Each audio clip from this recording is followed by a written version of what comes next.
안녕하십니까, 김대한입니다. 이번 시간에는 드리키스 디플래시에게 이제 두 번의 패배를 당하게 된 션 스트링랜드에 대해서 살펴보도록 하겠습니다. 자, 우선 스트링랜드가 지금 비판을 많이 받고 있는 게 판정으로 가면 어차피 질 수밖에 없는데 왜 모든 걸 걸고 달려들지 않았냐, 이런 부분에 대해서 비판을 팬 여러분들 뿐만 아니라 전문가들에게도 꽤 북미에서 좀 받고 있는데요. 제가 생각했을 때는 원래 션 스트링랜드라는 선수의 스타일 자체가 이렇게 옆으로 서서 숄더를 플러스 잽, 이 스타일의 거의 장인이죠. 이건 거의 디펜스 쪽으로 특화된 스타일이라고 제가 지난번 영상에서도 설명을 드렸죠. 공격을 잽만 한다는 거는 큰 걸 안 때리지만 큰 걸 맞지도 않겠다, 그러면서 판정으로 가겠다, 이런 식의 경기 운영을 하겠다는 걸 뜻해요. 원래 이런 스타일들은 장거리 달리기로 따지면 초반부터 조금씩 리드하는 스타일이에요. 한 바퀴 한 바퀴 돌 때마다 조금씩 차이를 벌려가서 결국은 어느새 저렇게 앞으로 갔지, 이렇게 체력을 앞세워서 디펜스를 앞세워서 빈틈을 안 주고 안 맞으면서 가는 스타일이지, 절대 이렇게 리드가 좀 벌어졌을 때, 상대가 앞으로 나갔을 때 후반으로 가서 스포트를 할 수 있는 스타일이 아닙니다. 제가 개인적으로 좋아하는 전쟁사 같은 것을 봐도 공성전이 있을 때 성을 좀 지키면서 수비적으로 싸우던 편이 어차피 이렇게 갇혀있다가는 다 죽는다라고 생각을 해서 성문을 열고 나와서 정면 승부를 걸어서 싸우면서 끝나는, 이기든 지든 그런 결정을 하는 경우는 거의 없더라고요. 마지막에 항복을 하면 하고, 아니면 성을 지키다가 적군의 빈틈을 찾는다든지, 격투기로 얘기하면 좀 체력을 떨어뜨린다든지, 이런 면을 찾는 경우가 대부분이더라고요. 똑같지 않을까 싶어요. 그리고 기본적으로 저도 격투기를 계속 하고 수련하고 배우고 또 가르치기도 하면서 느끼는 게, 적극적인 스타일을 가진 사람한테 그걸 자제시키고 좀 냉정한 파이팅을 입히는 게 좀 더 쉽습니다. 예를 들면 저스틴 게이츠 선수가 PGF전에서 했던 식의 파이팅이죠. 근데 소극적인 선수에게 적극적인 스타일을 요구하는 것, 이번 션 스트링랜드에게 저스틴 게이츠처럼 들어가게 하는 걸 요구해서 만드는 게 굉장히 어려워요. 그래서 어찌 보면 적극적인 성향의 파이터들이 더 각광을 받고 희소성이 있는 게 아니겠습니까? 그렇다면 현실적으로 션 스트링랜드가 앞으로 발전을 꾀하기 위해서는 어떤 변화들을 좀 주면 좋을까, 격투기 마니아로서 혼자 생각을 좀 해봤는데, 일단 생각해 볼 만한 게 레슬링 옵션을 섞는 게 들어갈 수가 있어요. 태클을 치는 거죠, 쉽게 얘기해서. 근데 체력이 너무 많이 소진이 됩니다. 종합격투기의 모든 파트, 여러 가지 파트를 통틀어서 공격형 레슬링, 서 있는 사람을 땅으로 끌고 가는 게, 넘어뜨리는 게 사실 제일 힘들어요. 한쪽이 완전 레슬링 지식이 전무하면 몰라도 단련된 선수끼리 싸우면 그 부분이 제일 힘듭니다. 그리고 션의 자세 자체가 필리쉘 자세를 잡은 업라이트 자세잖아요. 굉장히 높아요. 그러다 보니까 높은 자세에서 레슬링을 섞어주려고 하면, 레슬링은 어차피 선 상태에서 들어가는 기술 자체가 없거든요. 낮춰줘야 돼요. 태클을 치려고 하든 어떤 식의 테이크다운을 활용하려고 해도 업라이트 자세에서 낮춰줘야 됩니다. 위에서 밑으로 낮추는 것 자체가 체력적인 저하도 클 수 있겠지만 상대 입장에서도 알아채기가 굉장히 편해요. 거기다 또 태클을 강화하려고 기본 자세 자체를 바꾼다? 그러면 그동안 션 스트링랜드가 평생 동안 강화를 해온 본인만의 자세, 디펜스에 최적화된 기본적인 싸움 자세가 무너질 수도 있어요. 그래서 이 점도 좀 쉽지 않아 보이고, 훅으로, 어퍼컷으로 중간 거리에서의 펀칭 공방을 섞는 옵션도 생각해 볼 수가 있어요. 근데 이것도 현실적으로는 쉽지가 않아요. 분명히 션 스트링랜드는 스트레이트에 특화된 선수예요. 훅과 어퍼컷을 잘 치는 선수가 아닙니다. 이번 디플래시 2차전에서도 각을 좀 잡고 여러 차례 걸려고 시도를 했어요. 성공률도 낮았지만 들어간 펀치도 있긴 했어요. 근데 디플래시에게 데미지를 거의 주지를 못하더라고요. 그냥 스트레이트에 최적화된 선수예요. 그리고 중간 거리에서 이렇게 훅이나 어퍼컷을 날려서 상대방에게 데미지를 주기에 알렉스 페레이라처럼 펀치력이 타고난 스타일도 아니고, 그리고 이건 진짜 션 스트링랜드 같은 고수에게 너무 무엄한 발언일 수 있겠습니다만, 제가 봤을 때는 그 훅이나 어퍼컷으로 회전을 제대로 실어서 파워를 실어서 치는 감 자체가 스트링랜드가 뛰어난 스타일이 아니에요. 잽 쪽으로 몰빵되어 있다고 보시면 됩니다. 그러다 보니 보니 현실적으로도 미트는 잘 칠 수도 있어요. 스파링 때 통통통 타이밍은 잘 나올 수 있어요. 근데 시합에서 빡빡 맞춰서 데미지 주기는 스타일상 쉽지 않은 걸로 저는 생각하고요. 킥이라든지 니킥 옵션 이런 걸 섞을 수도 있어요. 스트레이트 선수들은 보통 킥을 섞는 것도 좋은 옵션이 될 수가 있는데 스트링랜드는 눈도 좋고 디펜스도 좋고 펀치 때리는 타이밍도 좋습니다. 근데 종합격투기에서 원거리를 잡은 상태에서 본인이 거리 만들어서 킥을 빵빵 맞출 수 있는 능력, 아니면 무슨 마이클 페이지가 하듯이 상대방 움직임에 따라서 플라잉 니킥을 빵빵 날리는 능력, 이런 운동 능력을 갖춘 선수가 아니에요. 싸움의 고수는 맞아요. 근데 맨날 싸움 연습만 해서 고수가 된 사람이지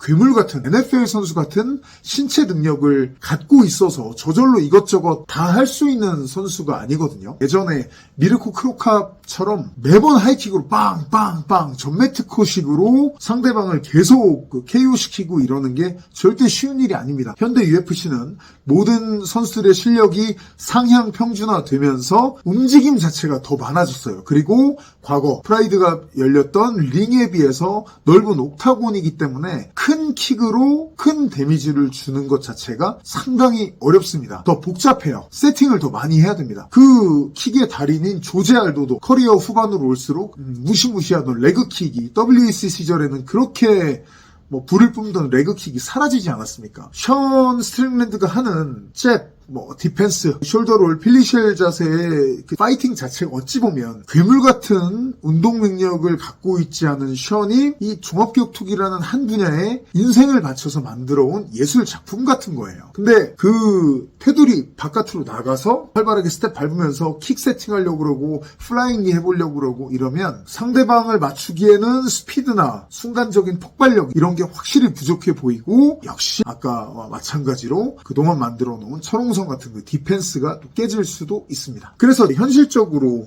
제 생각에 션 스트링랜드가 해야 될 첫 번째는 스위치해야 됩니다. 이건 제 생각이에요. 그냥 제 생각과 동의하지 않으시는 분들은 스킵하셔도 좋습니다. 저는 모든 것에서 우선순위가 제일 중요하다고 생각하는 사람이에요.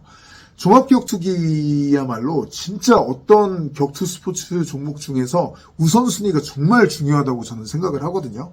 A, B, C, D, E 쭉 여러 가지가 있기 때문에 다 잘하면 될 것 같지만 실제로는 어떤 선수는 너는 B부터야. 어떤 선수는 너는 일단 D를 먼저 하고 그 다음에 뒤에 A를 갖다 붙여야 돼. 이런 식으로 우선순위를 정해주는 게 제일 중요하거든요. 평범할 수 있겠지만 션 스트링랜드는 스위치를 하지 않으면 발전하기가 정말 힘들지 않을까라는 생각을 해요. 그만큼 제가 봤을 때 이번 디플래시 2차전이 의미가 컸던 게 파해법이 생생하게 나왔거든요.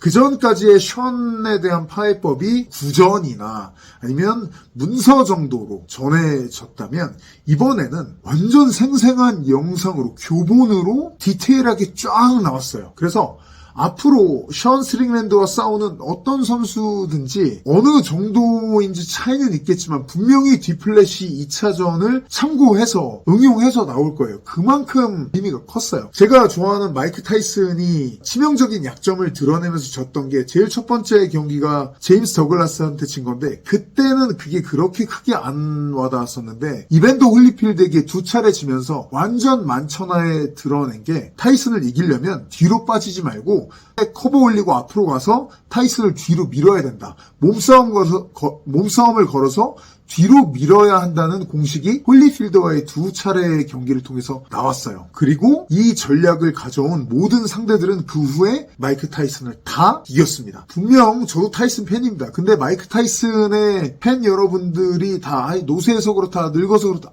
제가 봤을 때는 마이크 타이슨은 그 후에 본인의 파해법에 대한 그걸 넘는 해법을 절대 제시를 하지 못했습니다. 타이슨이 홀리필드에게 당한 것만큼 이번 디플래시에게 스트링랜드가 당한 게 의미가 저는 크다고 보거든요. 거기에 대한 한 단계 더 업그레이드된 본인의 뭔가를 하려면 저는 스위치가 우선이 돼야 된다고 봐요. 스위치를 해야 자꾸 자세를 스탠스를 바꿔줘야 발이 왔다 갔다 해야 스트링랜드가 좋아하는 안전한 거리, 안전한 디펜스가 가능해집니다. 왜냐면 스위치를 해야 커버하는 거리가 자연스럽게 길어지거든요. 그리고 그리고 이번에 뒷손을 못 낸다고 에릭 닉시 코치가 상당히 격앙된 반응을 많이 보였는데 이 앞손만 내는데 특화된 사람들이 있어요. 예전에 타이슨을 상대했던 이 제임스 러독 이런 사람들이 대표적이죠. 케이스는 많이 다를 수 있습니다만 조르주 생피에르도 제가 봤을 때 앞손 특화예요. 뒷손을 파워풀하게 뻗는 적 거의 없었고 앞손으로 잡아놓고 거리 잡고 괴롭히다가 타이밍만 잡혀서 어느 정도 사정권 안에 들어오면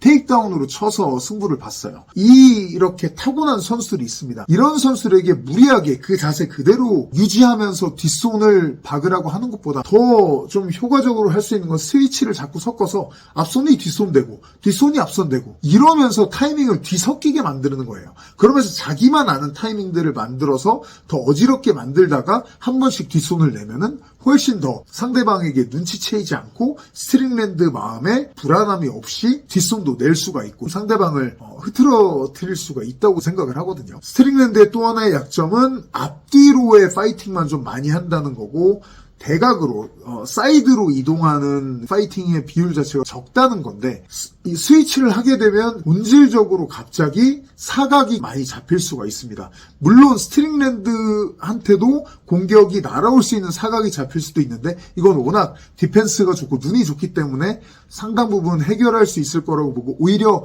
저는 션에게 더 좋다고 봐요. 킥도 그러면 더 파워풀하게 넣을 수 있을 거예요. 현재는 킥도 잽과 마찬가지로 직선 위주의 프론트킥 위주로만 하는데 스위치를 많이 하게 되면 자연스럽게 바디가 됐든 앞면으로 올라가는 게 됐든 곡선킥을 날릴 각이라든지 타이밍 같은 게 많이 잡힐 거예요. 우리 팬 여러분들이 아시다시피 기가 치카제 지금 UFC 써놨습니다만 티아고 산토스 이런 선수들이 킥 차는 게 결국은 그 유명한 기가킥이 뭔가요? 오른손잡이의 치카제가 왼손잡이를 바꿔줘요. 그러면 한쪽이 열리잖아요. 그쪽으로 왼발 차는 거예요. 이게 결국은 기가킥입니다. 결국 스탠스 바꿔서 스위치해서 차는 거예요. 이런 부분을 눈이 아주 좋고 센스가 좋은 스트링랜드가 에릭 닉시 코치와 머리를 맞대서 스타일을 만들어서 섞어주면 실보다 득이 훨씬 많을 것으로 보이거든요. 특히 이제까지 심혈을 기울여서 만들어온 본인만의 스타일, 디펜스를 유지하면서 안전성이 담보가 되고 그러면서 업그레이드까지 할 수 있는 방법의 첫 번째